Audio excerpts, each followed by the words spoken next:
This show, along with hundreds of others from Calaroga Shark Media, is available commercial-free on any player, hassle-free. Just look for the link in the episode or show notes. Calaroga Shark Media.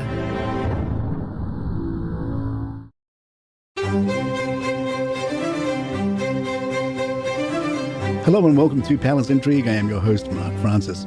An insider tells us weekly, Kate's recovery is going well. She's not able to see many people because she is susceptible to getting sick and they don't want her compromised, but she's up and about.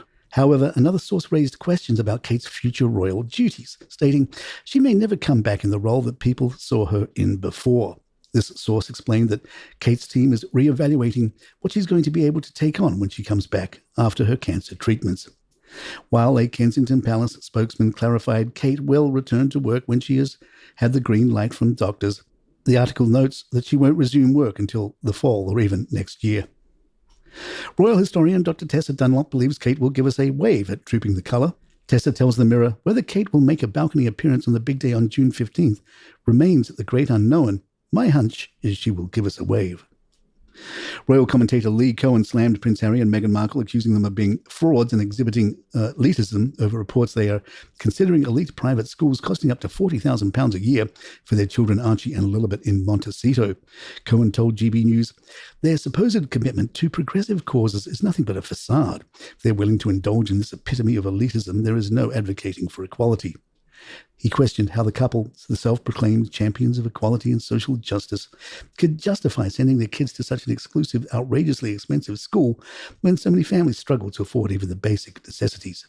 Cohen bluntly accused, sending their children to such a prestigious institution completely exposes the frauds that Harry and Meghan are by perpetuating the very systems of privilege that they claim to expose. Royal author Tom Quinn told The Mirror we can expect to see more of the children in the marketing of the Sussex brand. Harry and Meghan are incredibly proud of their children, and when they are a little older and better able to travel, there is no doubt they will be taken on some of the couple's tours. Meghan is acutely aware of what a great look this will be. The charming royal couple with their charming royal children will attract the sort of publicity that Harry and Meghan crave, especially now that they are so determined to be billionaire entrepreneurs. Royal commentator Kinsey Schofield tells Times Radio Harry was devastated at losing Frogmore. She said, I actually think the royal family was in the right to take it back, but I do think that hurt Prince Harry and frightened him a little bit because he realized that he was kind of alone on an island and that he didn't have an option to go back to have this comfortable space where he knew where to find his favorite pair of socks or whatever. Now he's staying in whatever hotel he can stay when he visits, and I'm sure that he would love to have a permanent home there. And the one thing holding him back is Meghan Markle, because she is telling us through her actions that she has no desire to return. So we know Harry greatly misses his home country. We know that he wants to continue to be active there. She really would rather be anywhere but the UK, and that's got to be hard for him. But it gives you a sense of the fact that they, as a couple, will not prioritize Harry having one foot in, one foot out.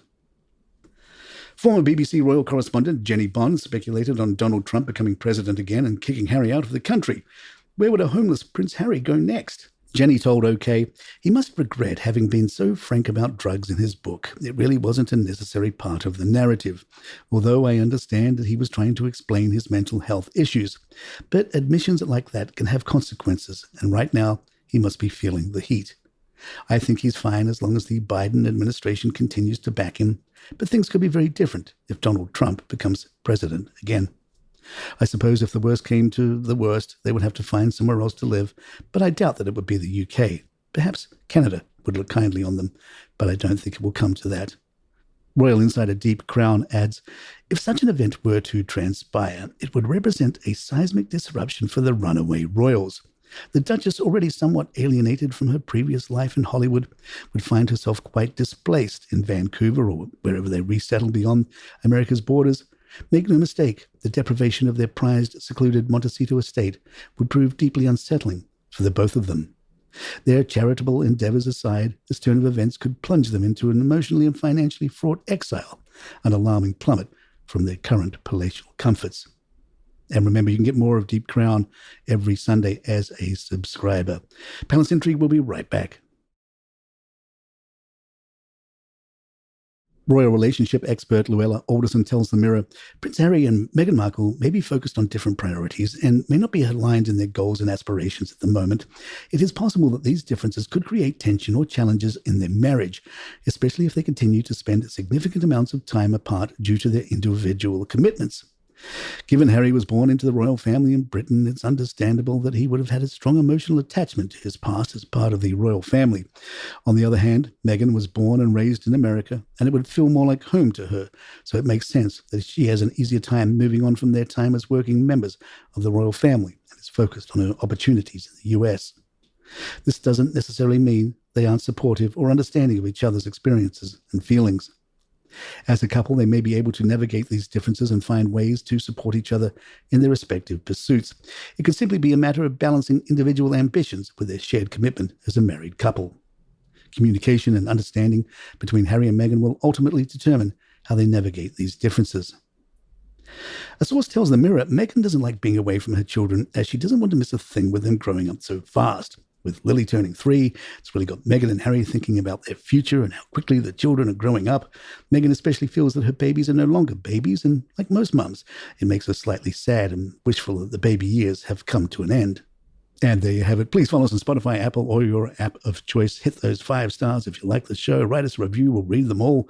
And remember, you can get this show commercial-free along with hundreds of others from Calaruga Shark Media as a subscriber, and you can do that on Apple or Spotify or any other app. Just look for the link in the show notes. I'm Mark Francis. My thanks to John McDermott. This is Palace Intrigue and good times.